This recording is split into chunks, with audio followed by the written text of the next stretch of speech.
26장으로부터 29장을 우리가 그래도 이렇게 조금은 묶음을 가져볼 수 있는, 묶어질 수 있는, 비슷한 또는 공통된 그런 내용들을 담고 있기 때문에 그렇게 묶음을 지어볼 수가 있어서 이렇게 29장까지를 우리가 함께 묶어봤습니다. 자, 여기 이제 26, 27, 여기 예언의 말씀, 하나님의 말씀이 이렇게 됐다라고 하는 예언집, 예언의 대언의 말씀들로만 주로 묶여져 있는 것이 아니라 여기는 예레미야 예언자의 활동의 사역의 기간 동안에 있어졌던 그런 어떤 사건들도 함께 이렇게 섞여져 나오기 때문에 그냥 쭉 이어지는 예언 말씀, 설교 이런 것만이 아니라 어떤 사건들이 이렇게 여기 같이 섞여져 이제 있는 것을 우리가 알게 되기 때문에 예레미야 예언자의 생애를 이해하는 데에 중요한 사건들이 여기 수록이 되어 있습니다. 자, 거기 26장을 보게 되면 1절에 유다의 왕 요시야의 아들 여호야김이 다스리기 시작한 때 여호와께로부터 이 말씀이 임하여 이르시되, 예언자가 하나님의 말씀을 대언하게 된 시대적인 배경과 어떤 상황에 대한 이야기를 말하고 있는데, 유다의 왕이었던 요시야 임금의 아들이 왕이 됐다 이거죠. 우리가 아는 대로 요시야라고 하는 그 왕의 아들 여호야김이 다스리기 시작했을 즈음에 하나님의 말씀이 예레미야에게 임하였는데, 2절 여호와께서 이와 같이 말씀하시니라. 너는 예레미야야, 너는 여호와의 성전 뜰에 서서 유다 모든 성읍에서 여호와의 성전에 와서 예배하는 자에게 내가 네게 명령하여 이르게 한 모든 말을 전하되 한마디도 감하지 말라. 누구에게 이제 하나님의 말씀이 예레미야에게 임했습니다. 누구에게 임했냐? 예레미야 선지자에게 임했다. 언제 주어지신 말씀이냐? 요시야 왕이 죽고 그 아들 여호야김이 다스리기 막 시작했던 여호야김의 초기 때에 말씀이 주어졌다. 누구에게 이 말을 전하라고 했냐? 여기 보면 어떤 특정한 사람들인데 2절에 여호와의 성전 뜰에 서서, 어디서 전하느냐? 저잣거리에서 할 수도 있고 왕궁에 가서 할 수도 있는데 성전 뜰에서 여호와의 말씀을 전해라. 하나님이 장소도 지정을 해 주시는 것으로 나와 있습니다. 누구에게? 예배하는 자들에게. 하나님의 백성, 유다의 백성들, 거기서 특별히 하나님의 성전에 와서 예배하는 자들에게 성전의 뜰에서 내가 준 말을 이르러라. 어떻게 전하면 되느냐? 감하지 마라. 내가 너에게 준 말을 그대로 녹취록에 기록되는 것처럼 그대로 전해라. 네가 생각해가지고 이거는 빼야지, 또 더군다나 이거는 조금 좀 부연해서 좀 넣어볼까? 이렇게 하지 말고, 감하지 말고, 한마디도 내가 너에게 전해준 그대로 전해라. 한마디도 감하지 말라 이렇게 얘기했을 때 너 잊어버릴까봐, 또는 너 부주의할까봐, 또 너 그렇게 내 마음대로 하면 안 돼, 이런 여러 가지 의미가 이 속에 담겨져 있지만, 왜 하나님께서 당연히 하나님의 말씀을 그대로 전하는 거지, 하나님의 말씀을 감하고, 어떤 다른 때는 감하고 전하라고 융통성을 주셨겠어요? 그렇지 않았겠지. 그런데 여기 왜 하나님이 강조를 했을까? 이제 우리가 그 다음에 나타나는 일들을 보게 되면, 그래서 이거 당연한 일이지만, 당연한 거지. 야, 내 말 잘 들어. 그러면은 말하는 이의 말을 잘 듣는 거지, 말하는 이의 말에다가 내 거 섞고 다른 사람 거 섞고 들어, 이렇게는 아니잖아요. 근데 이게 당연한 이야기인데 왜 이 말씀을 하셨을까? 이렇게 하기가 좀 힘들고 곤란한 그런 어떤 무엇이 있지 않았을까? 왜냐하면 하나님께서 들려주시는 말씀이 아주 좋고 누구든지 공감이 되고 그리고 아무 문제가 없으면 하나님이 감하지 말아라 이런 말을 안 해도 당연히 그대로 하겠죠. 근데 아마 하나님께서 들려주시는 말씀 가운데 예레미야가 들어도 이게 하나님의 말씀이긴 하지만 이걸 이대로 그냥 전해야 돼? 이걸 전하고 나면 무슨 일이 생길까? 어떤 반응이 보일까? 이런 것들이 고려되어지고 그래서 고민이 될 만한 무엇이 있지 않았을까? 이걸 우리가 미루어 짐작할 수가 있습니다. 그래서 예레미야야, 너 딴 생각하지 말고 내가 너에게 전해주고 들려진 것을 그대로 전해. 반응 신경 쓰지 말고 그거 전하고 난 다음에 무슨 일이 일어날 거다 너 예상하지 말고, 내가 볼 때 우려스러운 일이 생겨도 내가 볼 때 좀 이건 아닌데 그럴지라도 전혀 괴념치 말고 너는 그냥 들은 그대로 전하면 돼. 이게 이제 예언자들이나 또 오늘날 설교하는 설교자들이나 이제 이런 고민이 있게 되는 겁니다. 성경을 읽고 말씀을 전하게 될 때 이 말씀을 그대로 전하는 거 당연한 것 같지만, 이거 전하고 나면 또 이러지 않을까? 못마땅하는 사람들이 없을까? 정치적으로 좌편향됐냐 우편향됐냐, 정치적이냐 아니냐, 왜 시대에 대한 이야기를 하느냐 안 하느냐, 가난한 사람을 무시했느냐, 그런 것만 밝히고 말이지, 그렇게 하는 온갖 반응과 온갖 예상을 하게 될 때에 하나님의 말씀을 사실 전할 때에 그대로 전한다고 하는 것이 항상 당연한 일이지만 항상 그렇지 않을 때가 있다. 이런 것에 대해서 하나님께서 예레미야에게 말씀을 하신 거죠. 자, 그렇게 전하면 그 다음에 3절에 그들이 듣고 혹시 각각 그 악한 길에서 돌아오리라. 하나님의 기대입니다.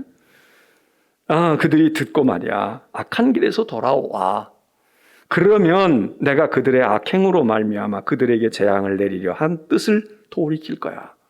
하나님이 지금 결심하고 계시죠. 심판하리라고. 그리고 혼낼 걸로. 그렇게 하시고 계시는데, 그래도 얘기를 듣고 그리고 악한 길에서 돌아오면 그러면 내 뜻을 내가 바꿀 거야. 하나님이 세웠던 결심과 마음을 바꾼다. 하나님이 그거 돌이키셔? 하나님은 완전하지 않은가 봐. 이런 거 가지고 또 그렇게 교리적으로 이론적으로 하나님이 돌이킨다는 게 뭐야? 돌이킨다는 건 불완전한 사람이나 돌이키는 거지. 하나님은 그것까지 다 계산하고 하나님은 다 알고 그리고 얘기를 해도 하고 이렇게 해야지. 이거를 하나님이 돌이킨다. 그러면 하나님도 불완전한 거야? 하나님이 결심했다가 변덕을 부리는 거야? 하나님이 그 사람들이 돌아올지 안 돌아올지 그것도 몰라? 이러고 이제 이런 문제를 가지고 하나님이 전능하시냐 아니냐, 하나님의 뜻이 그러면 인간의 뜻과 뭐가 다르냐, 이런 등등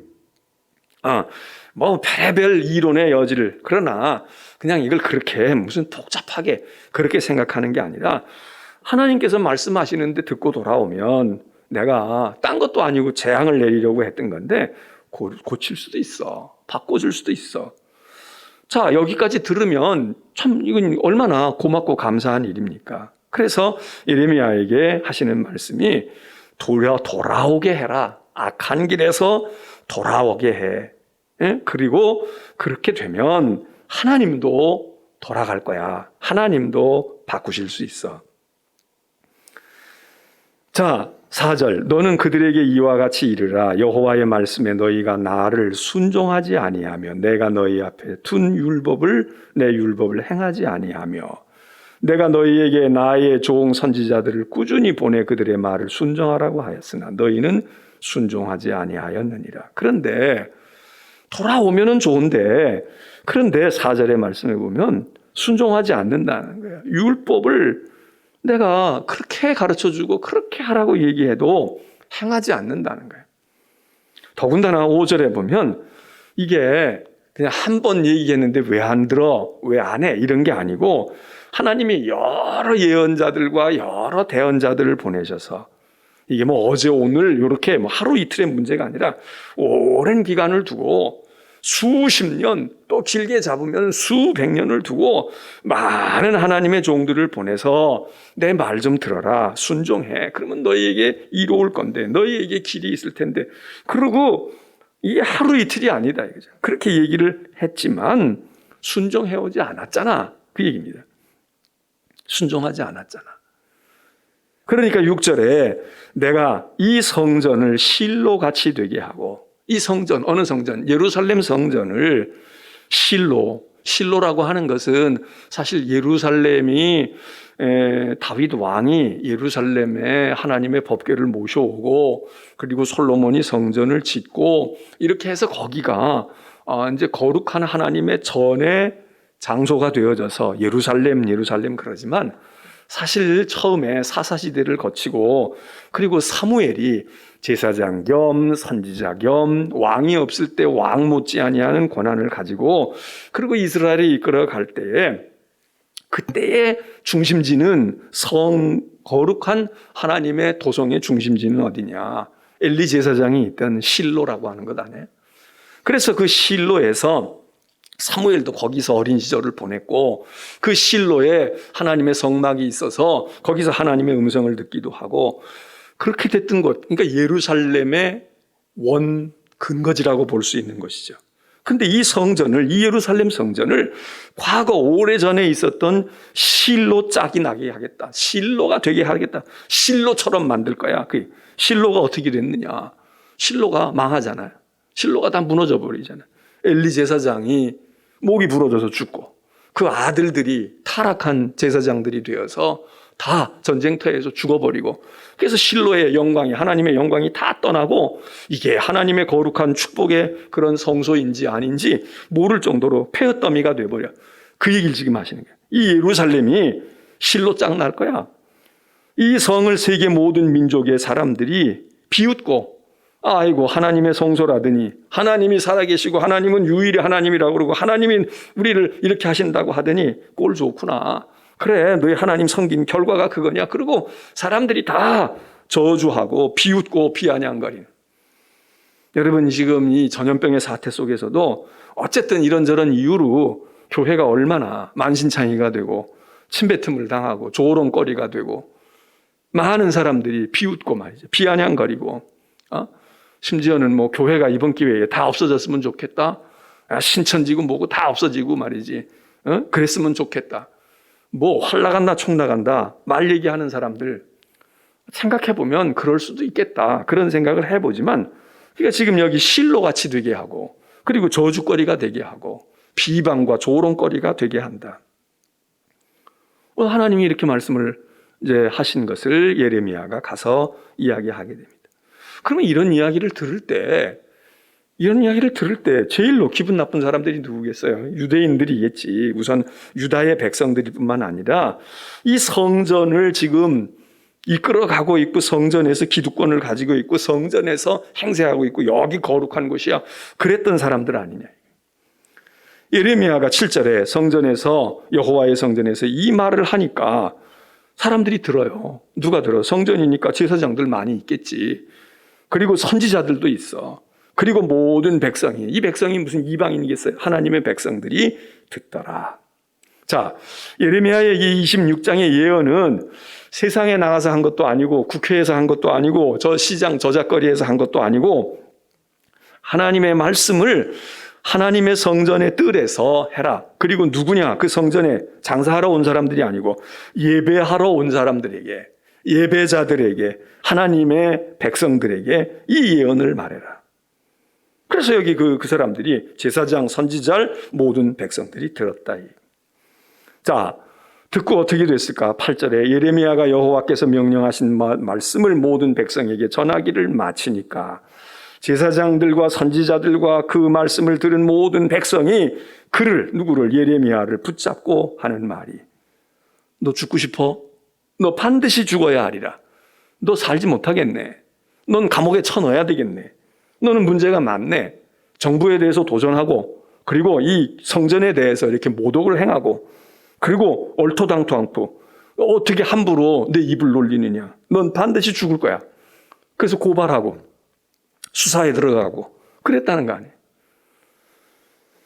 그래서 9절에 어찌하여 이제 죄목을 얘기해요. 왜 죽어야 할 이유가 있느냐. 어떻게 말이지. 내가 여호와의 이름을 의지하고 그냥 내 생각이야. 내가 정치평론가니까 내가 평론하는 거야. 이게 아니고 너 하나님의 이름으로 하나님께 말씀을 받아서 대언한다. 어떻게 그런 주둥이를 함부로 놀리느냐. 여호와의 이름을 의지하고 예언하기를 더군다나 그리고 그 내용이 그게 말이 되냐. 이 성전이 어떤 성전인데 너 같은 것이 태어나기 전부터도 있는 거야. 너 같은 것 알지도 못할 때부터 우리 훌륭하신 다윗 왕으로부터 솔로몬 임금이 이렇게 해서 해놓은 건데 너까지 게 무엇 낯살이나 먹어서 뭘 안다고, 네가 뭘 안다고. 이 성전이 실로같이 되겠다. 그리고 이 성이 황폐해서 주민이 없으리라. 악담을 하고 저주를 하고 그렇게 하냐. 그리고 노발대발했다는 거죠. 그러면서 그 모든 백성이 여호와의 성전에서 예레미야를 향하여 모여들었다. 인기가 좋아서 사인 받으려고 모였을까요? 죽이려고 몰려드는 거지. 이제 겁박하고 위협하고 저거 그냥 둘 수가 없어. 우리는 참을 수가 없다고. 저런 것들이 나라를 말아먹는 거야. 저런 것들이 이 나라를 고통스럽게 하는 거야. 그리고 자기들의 신념과 자기들의 이념과 자기들의 입장을 가지고 달려들었다는 거죠. 자, 이게 지금 예레미야가 겪고 있는 상황이에요. 그러면 우리가 여기 지금 예언자 그러면 우리는 보통 세상에 나가서 세상 사람들에게 전하거나 또는 무슨 부패한 왕들이나 고위직들이나 권력을 가지고 있는 권력자들이나 이런 사람들에게 우리가 그래서 이 사람들에게 밉보여서 시련과 고난을 당한다. 그런 생각을 많이 하고 사실 그런 경우가 많지. 근데 지금 여기 예레미야에 오늘 26장에 있는 이 예레미야의 예언은 우선적으로 왕과 권력자나 뭐 세상에 어떻게 되어 있는 그런 사람보다 여기 어디에서 하느냐? 성전에서. 그리고 여기는 성전 뜰이지. 뜰에서. 그리고 누구에게? 성전에서 예배하는 자들에게.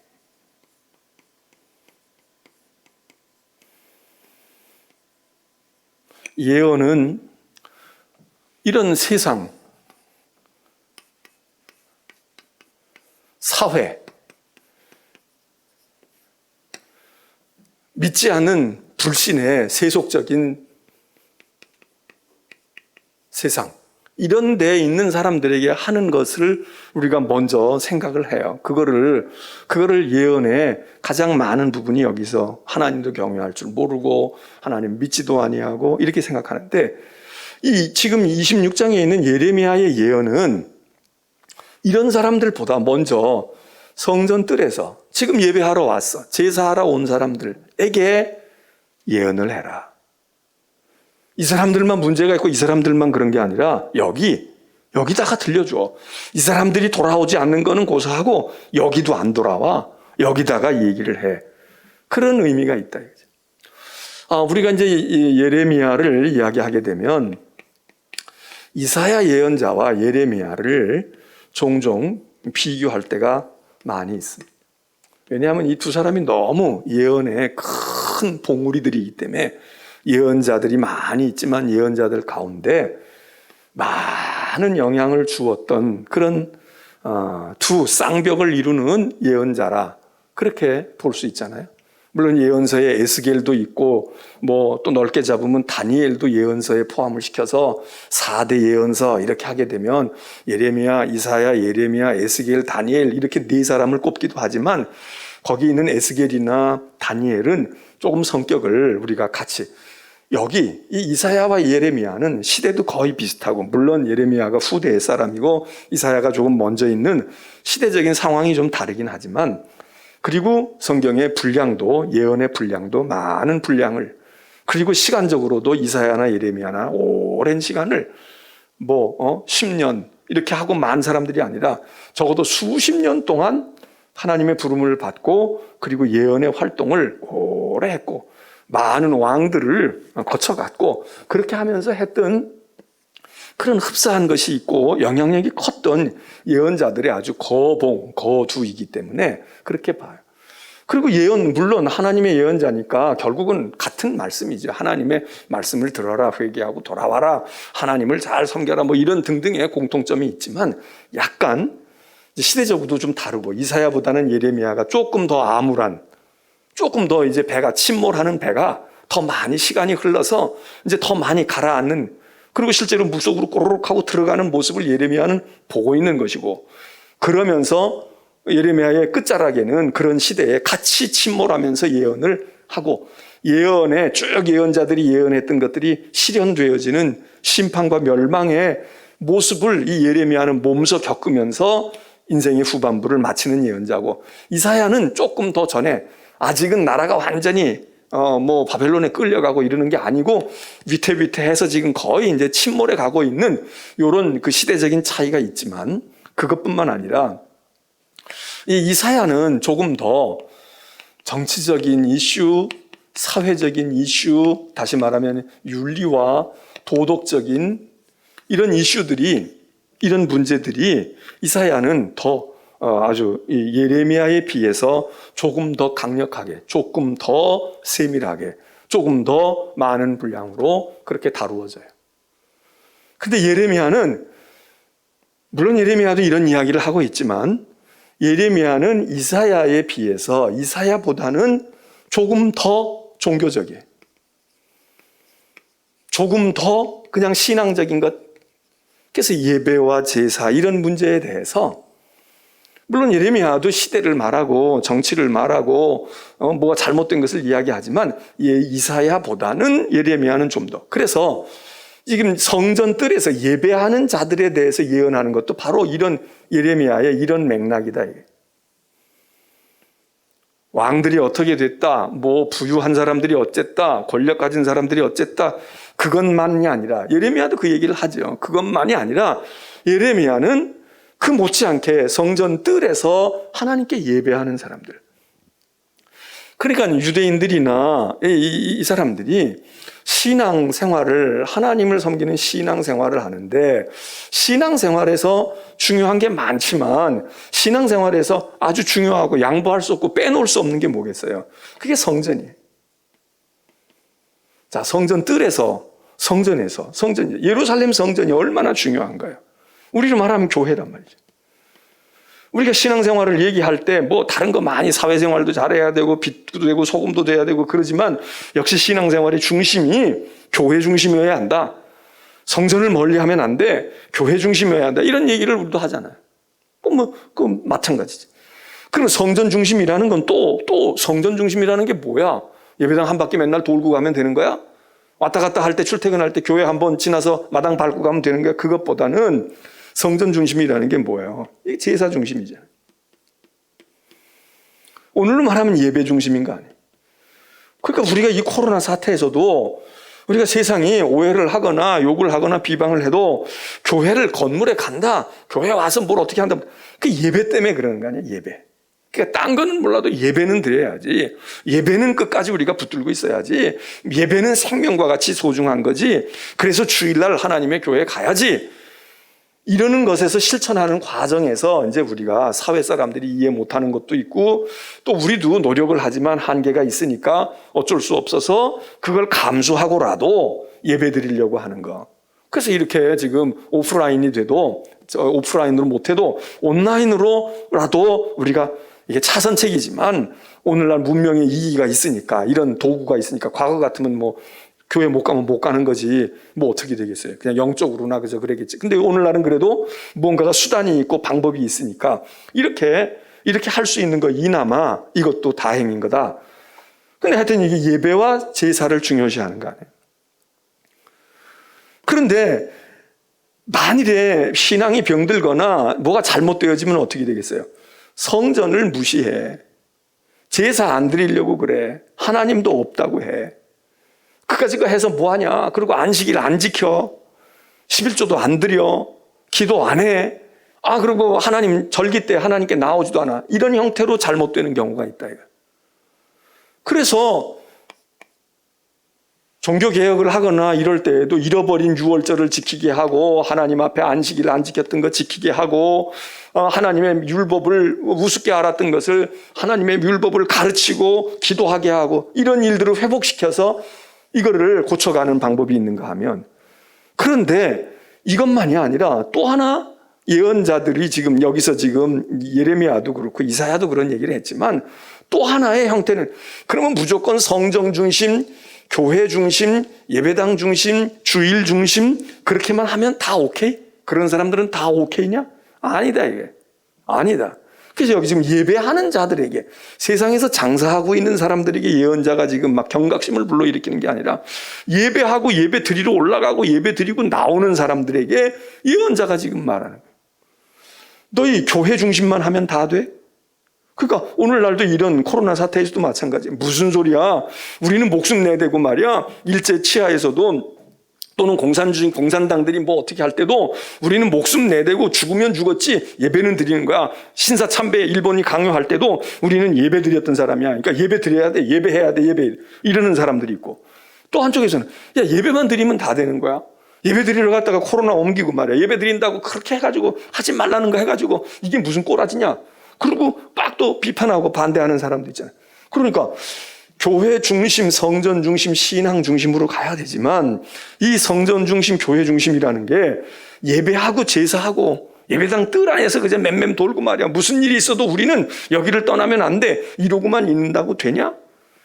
예배만 드리고 제사만 열심히 드리고 그냥 수검댕이 만들고 기름내 진동시키고 피 그냥 온 뒤범벅을 만들어 놓고 그리고 침이 튀든 말든 할렐루야 아멘 하고 그리고서는 예배 드리고 말이야. 우리는 뭐 상관없어. 누구 말처럼 말이지. 우리는 코로나 안 걸리는 거야. 그러니까는 괜찮다고 하나님이 다 보호하셔. 그러고 하면 되느냐?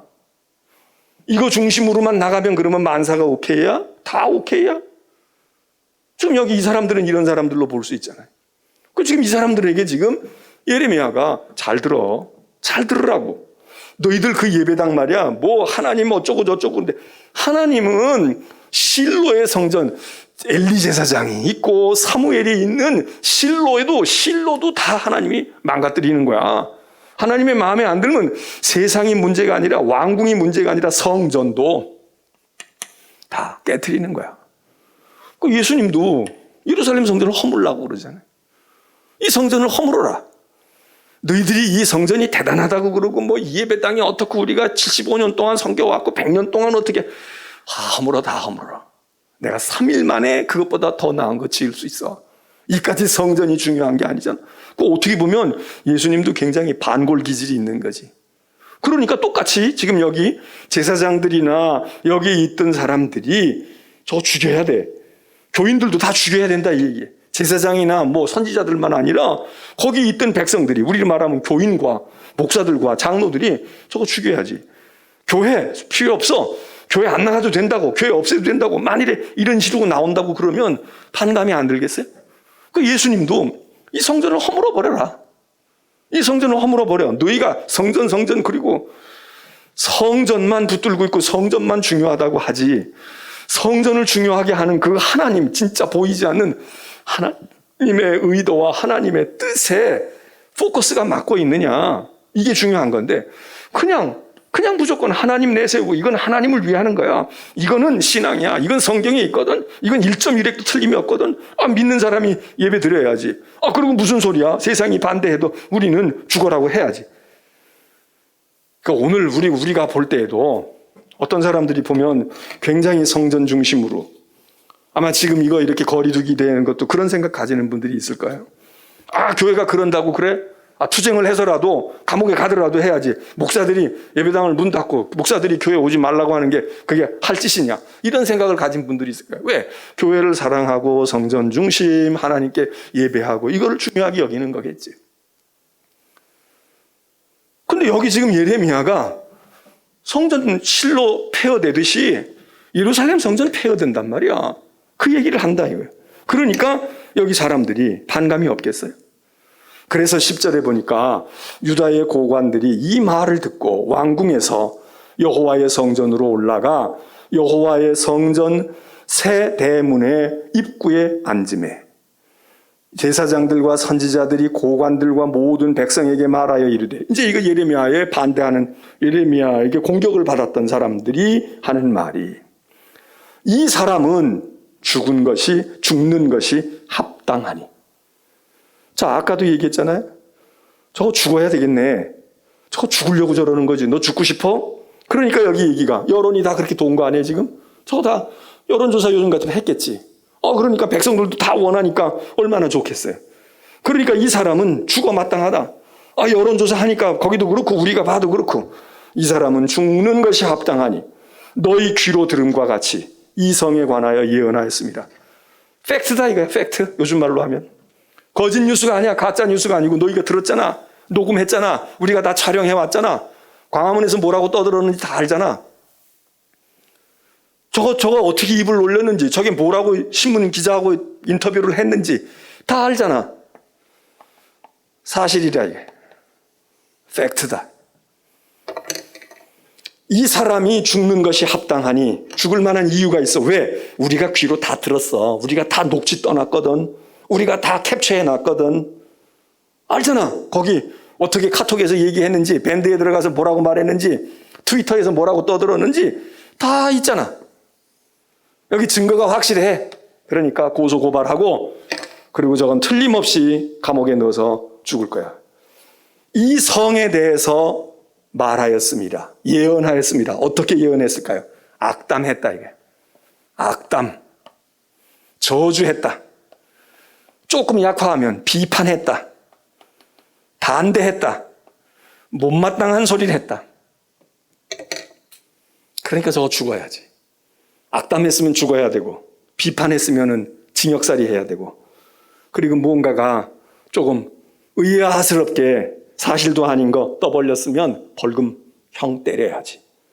요즘으로 말하면 그런 얘기. 근데 이제 예레미야는 그 중에 제일로 강한 악담을 했어.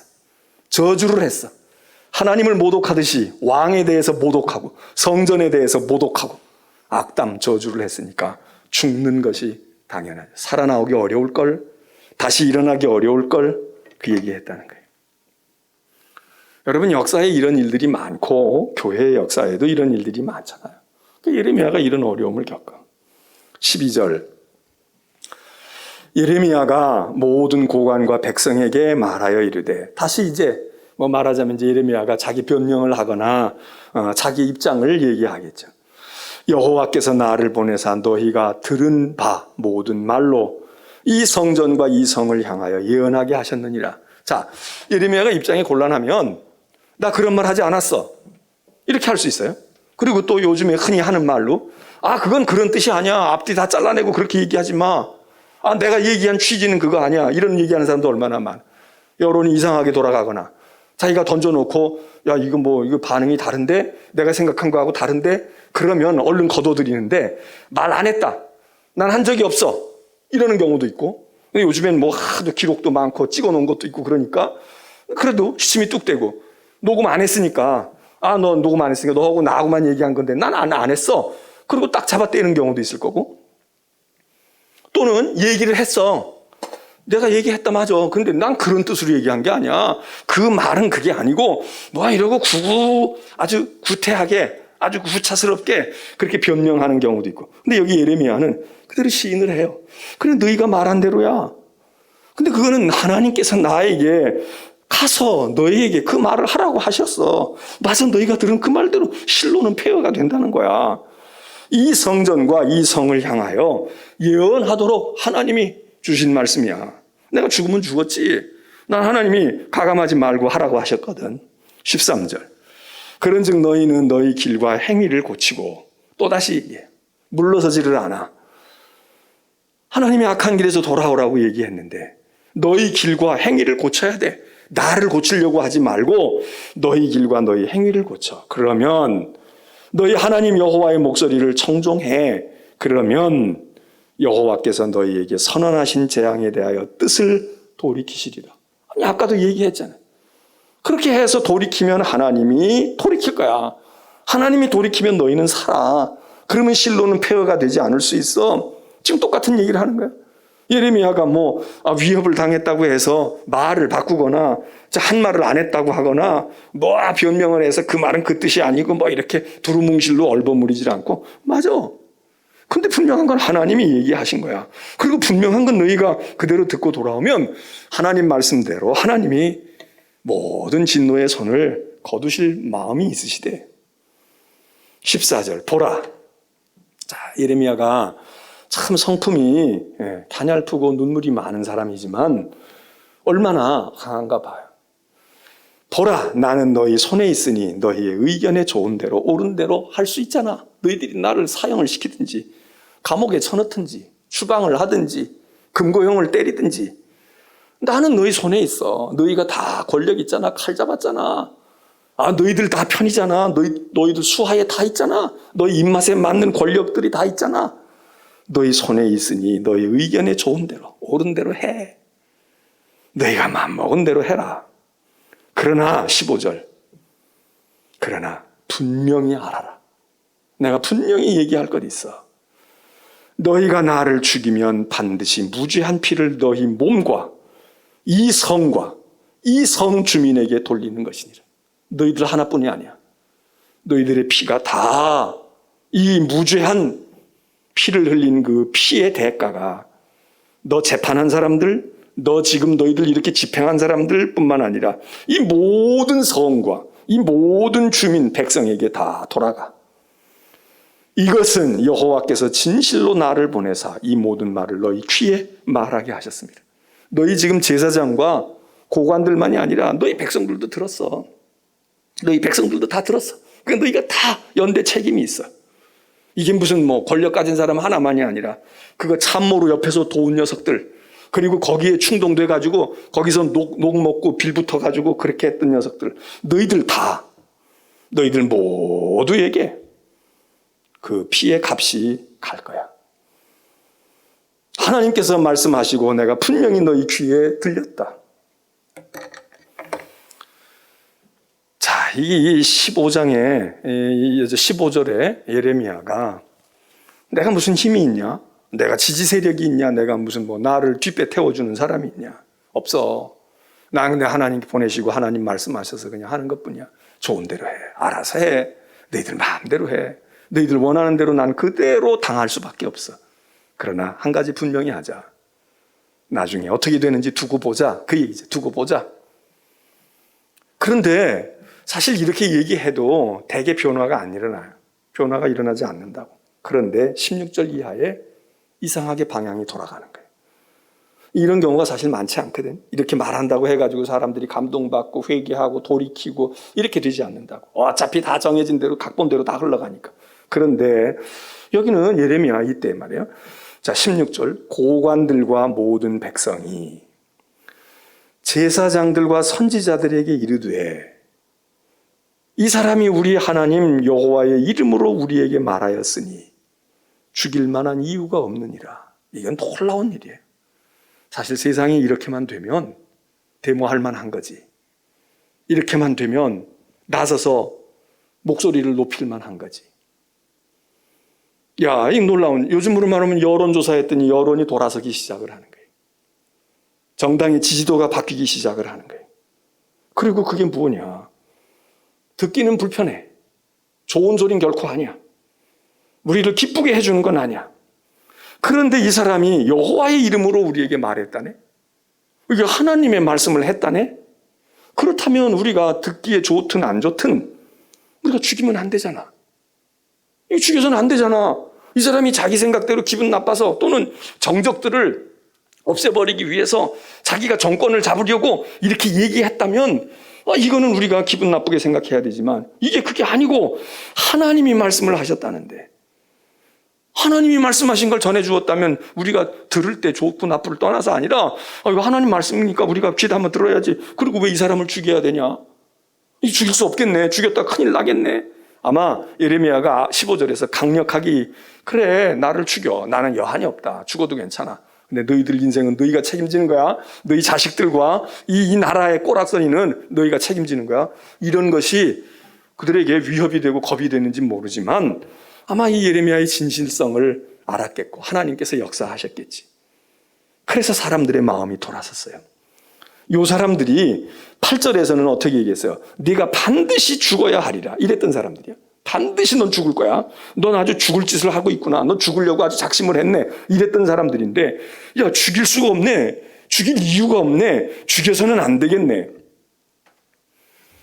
그러니까 14절에 그러자 그 지방에 장로 중 몇 사람이 일어나. 장로니까 이제 조금 영향력이 있는 사람들이죠. 지도자들이지. 자, 세상이 이렇게만 바뀌어지면 얼마나 좋겠어요. 몇 사람이 일어나서 이 사람들도 용기를 냈겠지. 왜냐하면 이렇게 흘러가는데 지금 이 분위기에서 이런 말 했다가 혹시 말이야 이 당에서 쫓겨나는 거 아니야? 이 정부에서 밉보이는 거 아니야? 저 사람에게 잘못 보이는 거 아니야? 실권자에게 내가 눈밖에 나는 거 아니야?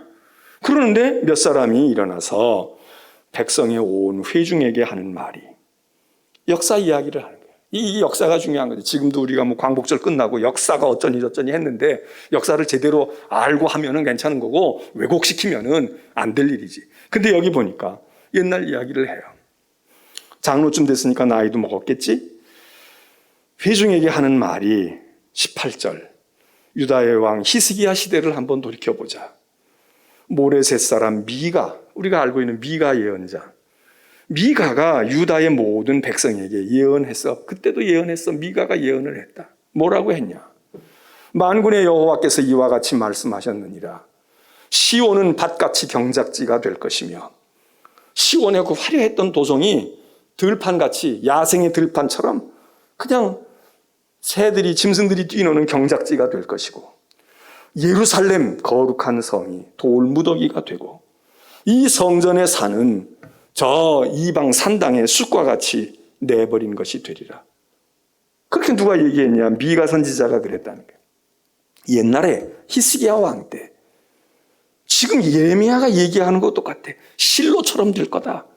폐허가 될 거다. 망할 거야. 이러고 얘기하는 거나 똑같아. 그런데 19절. 그렇게 미가가 그렇게 도전적인 이야기를 했는데 유다의 왕 히스기야와 모든 유다가 그를 죽였어? 감옥에다 쳐넣었어? 나쁜 놈들. 그러고 반대 세력으로 몰아서 수갑 채우고 징역살이 시켰어?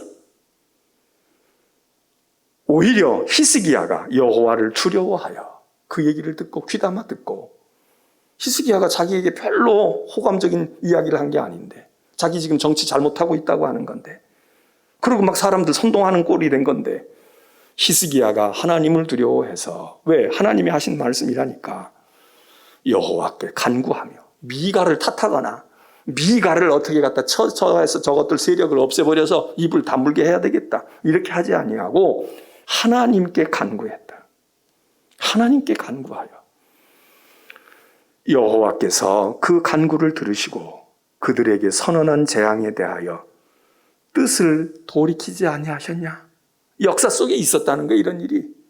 지금 우리가 똑같은 전철을 밟고 있는데 그러면 우리도 이렇게 해야 되지 않아? 그래서 지금 저 예레미야가 말하고 있는 저주 가까운 저 악담을 시비 걸고 저 입을 틀어 막아야 돼. 저게 적폐야, 뭐야, 부패한 세력이야. 이렇게 얘기할 게 아니라 그 재앙에서 하나님이 뜻을 돌이키실 수 있도록 우리도 그렇게 해야 되지 않을까.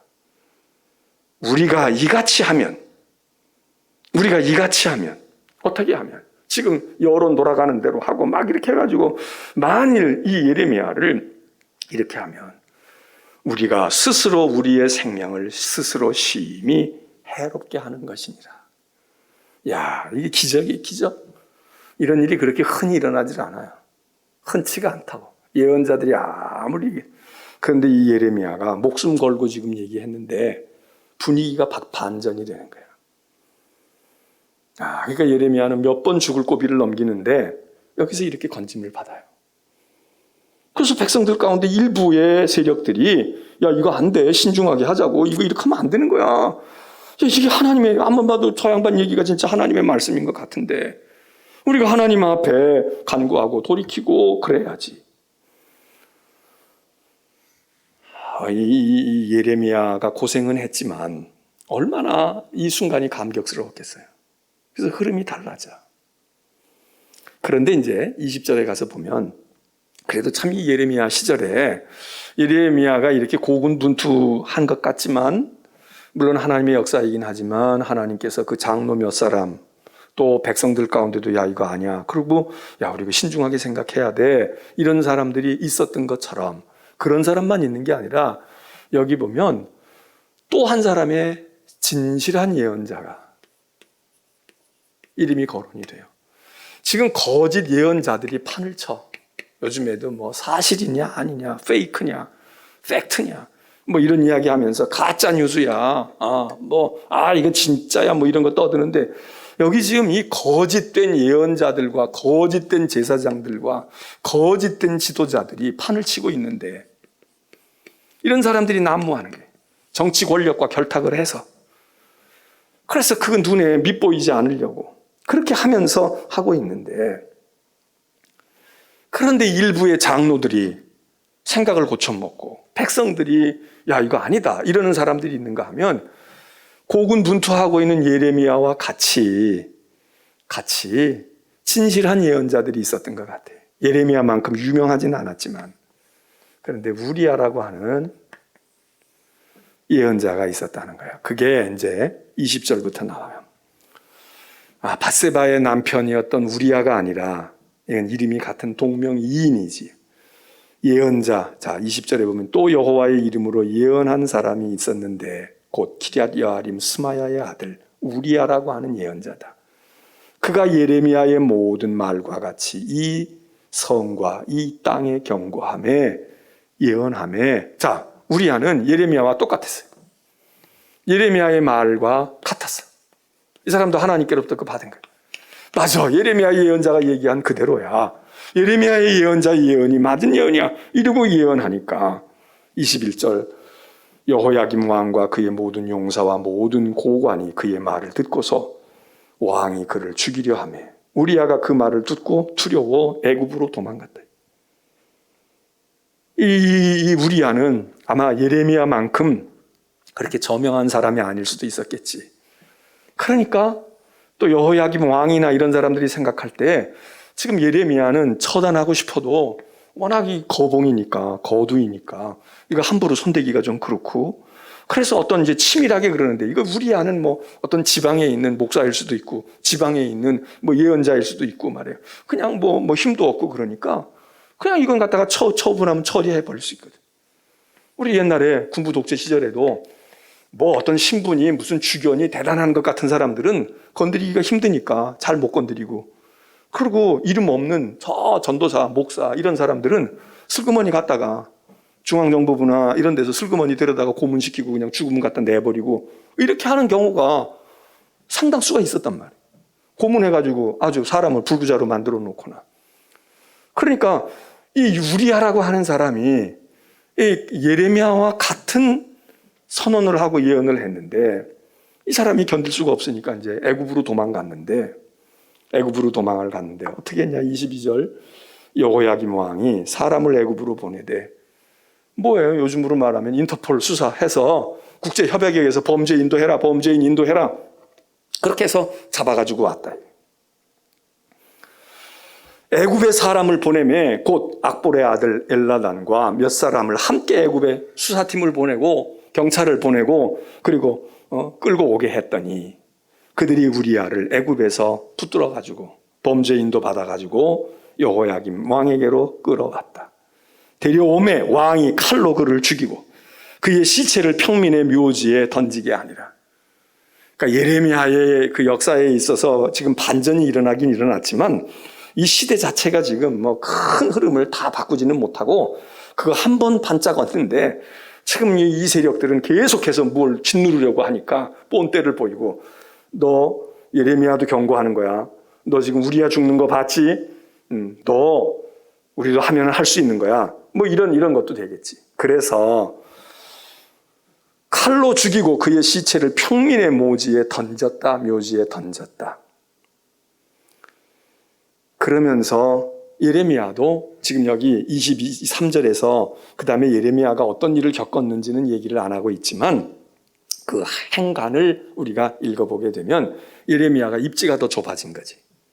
입지가 더 좁아졌단 말이야. 옛날 같으면 뭐 긴급조치 8호, 9호 계속 나오면서 시위도 할 수 없고 말도 할 수 없고 집회도 지금은 코로나 때문에 집회를 못하지만 그때는 집회, 결사 이런 자유를 다 제한하니까 할 수가 없어서 그런 이제 어려움이 있었던 거지. 그게 23절과 24절 사이에 무언가가 더 압박되어지는 일들이 있었던 것 같아.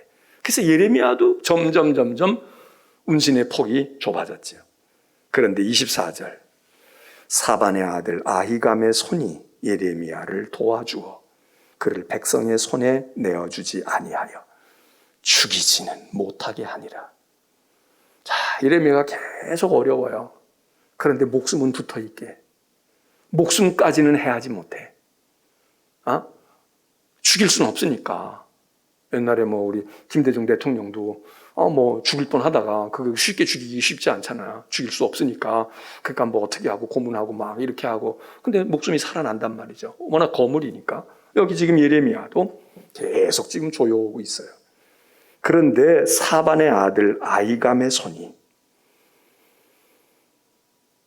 예레미야를 도와주어서 보호해 주어서 그를 백성의 손에 내어주지 못하여서 죽이는 데까지는 안 갔다. 근데 여기 지금 나오고 있는 이 아히감이라고 하는 사람이, 이 아히감이 누구냐? 이 사람이 그냥 여기 이름은 이렇게 나와 있지만 이 아히감이 그 아버지가 힘을 좀 가지고 있던 사람이라는 거예요. 그게 그다랴라고 하는 총독이야. 바벨론이 지금 이 당시에는 벌써 이미 이제 괴뢰 정부가 들어선 건데, 여호야김 왕은 꼭두각시 왕밖에 안 되는 건데, 그런데 그 바벨론이 이 유다를 통치하기 위해서 현지 총독을 두는데 그 사람이 그다랴라고 하는 사람. 나중에 이 사람 죽지. 이 사람 죽는다고. 왜냐하면 반바벨론 세력이 이 그다랴를 죽여버린다고. 우리를 말하면 테러해가지고 살해해버리지. 그래서 난리가 나는 건데, 그런데 이 그다랴의 집안 사람이란 말이에요. 그러니까 어쨌든 보호해 줄 수 있는 뭐가 있었던 것 같아. 그래서 아히감의 손이 예레미야를 도와주었다. 그래서 아히감 그리고 그 아들이 이제 그다랴 총독이 되어지는데, 이 그다랴 총독의 가문인 거 보니까 그 당시에 무언가 그래도 약간 이렇게 보호해 줄 수 있는 그나마 힘이 있던 사람이 있었던 것 같아요. 그 성경이 아히감의 손이 예레미야를 도와주었다. 그래서 목숨을 건진다는 거예요. 이 예레미야가 예언자지만 이런 사건들이 있어요. 이 얘기가 지금 27장, 28장, 29장에 나와. 계속 이게 나온다. 오늘 시간이 없어서 여기까지만 하고 말겠는데. 그래서 예레미야는 그냥 말씀을 전하고 뭐 글을 바룩이라고 하는 사람에게다가 비서에게다가 시켜서 예언서를 쓰기만 한 게 아니라 이 예레미야 자신이 아주 파란만장한 사건들을 겪어요. 많은 일에 연루가 돼. 그래서 이런저런 고비를 넘기고 또 극적인 반전을 이루기도 하고 이러는 모습인데, 오늘 우리가 이제 이 예레미야, 거의 이제 예레미야의 그 국가가 망해가는 후반부에 있기 때문에 더 긴박한 상황들이 많이 벌어지고 있는데, 극적인 상황들이. 그 예레미야는 그 예언의 말씀을 할 때에 평안을 전하면, 지금 시간이 없어서 이야기 못했지만, 평안하다. 잘하고 있어. 정부가 잘하고 있어. 국가가 잘하고 있어. 우리나라 잘 될 거야. 걱정하지 마. 조금만 더 지나면 괜찮을 거야. 회복될 거야. 이런 얘기하면 뭐가 어렵겠어요. 하나도 어려울 거 없어. 그런데 문제는, 그 평안하다는 얘기 거짓 뉴스야. 가짜라고. 왕이 얘기해도 그거 믿을 건 못 돼. 거짓이야. 아니야. 틀렸어. 이렇게 얘기한단 말이에요. 그리고 나라 망해. 이제 망해. 곧 망한다고. 그리고 망하면은 망해. 바벨론에 끌려가. 바벨론에 자꾸 독립운동하려고 그러고 말이야. 저항하려고 그러지 말어. 바벨론에 가서 그냥 거기 가면 끌려가서 살아. 거기 세금 내라 그러면 세금 내고, 거기 공부하라 그러면 교육 받고, 일본말 하라 그러면 일본말 해. 그리고 거기서 살라고.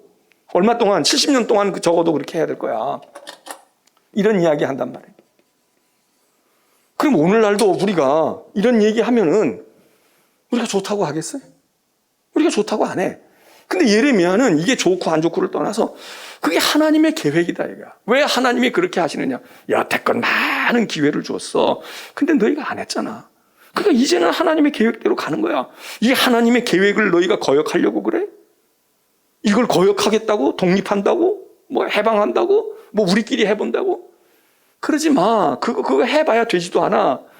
너희가 해방이 돼도 하나님이 주셔야 해방이 되는 거고 돌아와도 하나님이 돌아오게 하셔야 되는 거예요. 괜히 쓸데없는 고생하지 말고 애들 공부도 못 시키고 그러지 말고 일본 교육이다 미국 교육이다 뭐 그래가지고 너희가 안 하고 말이야 머리나 깎고 우리는 이러고 그러면 안 돼. 이 다음에 나라가 세워지게 되거나 그럴 때 너희 아들이 수장도 해야 되고 장관도 해야 되고 해야 되잖아. 그러니까 공부 열심히 시키라고. 바벨론 가서도 공부시키고 거기 가서 부지런히 거기 사람들 텃 붙이면 텃밭에 붙여서 거기 먹는 거 먹고 너희 살아남아야 돼. 너희 살아남으라고. 노예살이를 하든 뭐든 해야 돼. 이 얘기 안 해요. 오늘 우리가 역사에 대한 이야기를 하고 있는데 오늘날 예레미야 같은 사람이 있으면 친일이다 반일이다 뭐 종미다 무슨 뭐 종북이다 이래가지고 구설수에 올라가지고 이 예레미야 거덜났을 거예요. 왜냐하면 그 시대 사람들에게 반하는 이야기를 하니까. 근데 그게 사실은 이스라엘 유다를 살리는 하나님의 비책이거든. 그거 통과 의례야. 그거 지나가야 돼. 너희 멍에를 메고 바벨론은 가라고. 거기 가서 자꾸 독립운동한다고 그러지만 너희만 죽어. 그 사람들 안 무너져. 그러나 때가 되면 내가 그걸 무너뜨릴 거야. 그리고 너희가 자식들 데리고 돌아온단 말이야.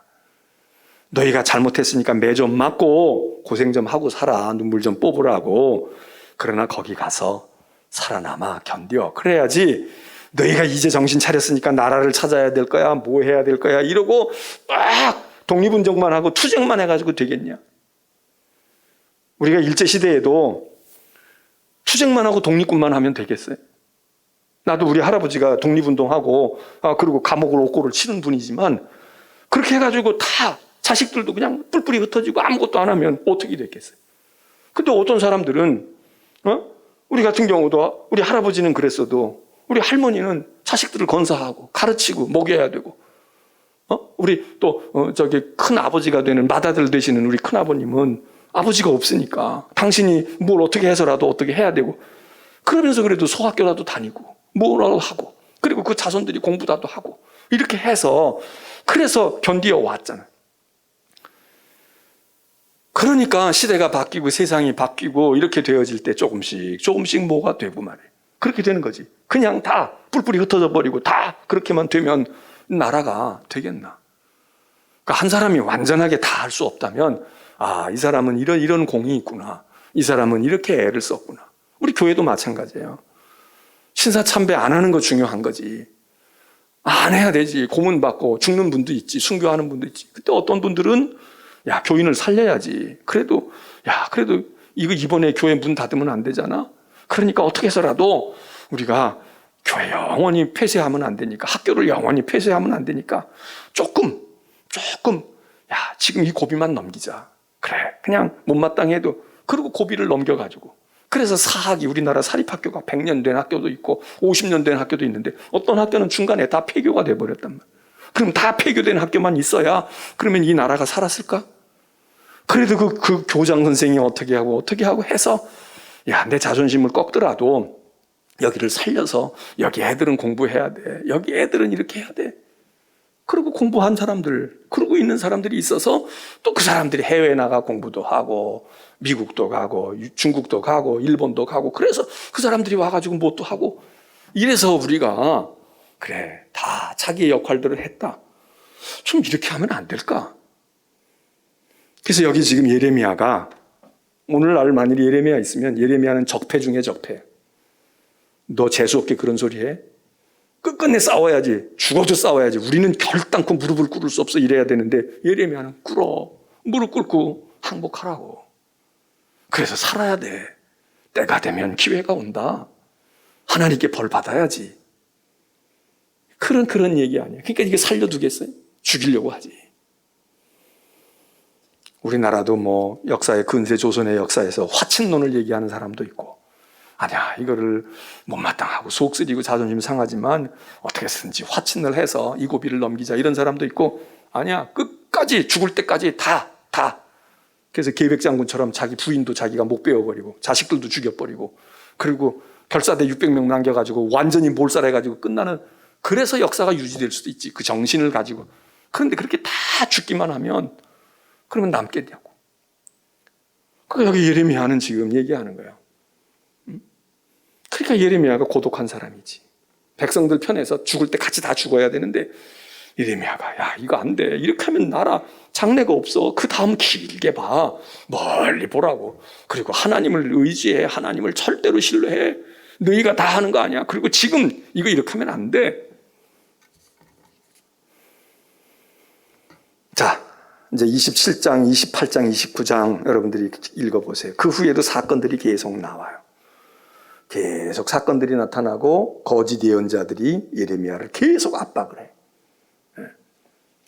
그리고 나라는 이제 왕들도 끌려가고 바벨론으로 붙들려가기 시작해요. 한 번에 다 붙들려가지 않으니까 완전히 망하는 건 아니지만 예레미야 때 이미 벌써 왕들이 끌려가고 백성들이 끌려가고 이런 일들이 시작이 된다고요. 자, 여기까지. 자, 오늘 예레미야 우리 말씀을 기억하고 우리의 역사 속에서 우리 나라는 어떠했을까? 오늘은 지금 우리는 어떤 형편 속에 있는가? 오늘 이 말씀을 읽으면서 예레미야의 이야기를 오늘 우리가 듣는다면 우리는 공감하고 시인할까? 아니면 재수 없는 놈. 지금 나라 잘 되고 있는데 나라 이렇게 하면 우리가 이제는 뭐 세계에서 한 서너 번째 간다는데 앞으로 우리나라는 점점 된다는데 이렇게 우리가 생각해야 될 건지 아니면 이 예레미야의 이야기를 읽으면서 왜 예레미야는 왜 이랬을까? 하나님은 왜 이런 말씀을 하셨을까? 그래야 할 건지.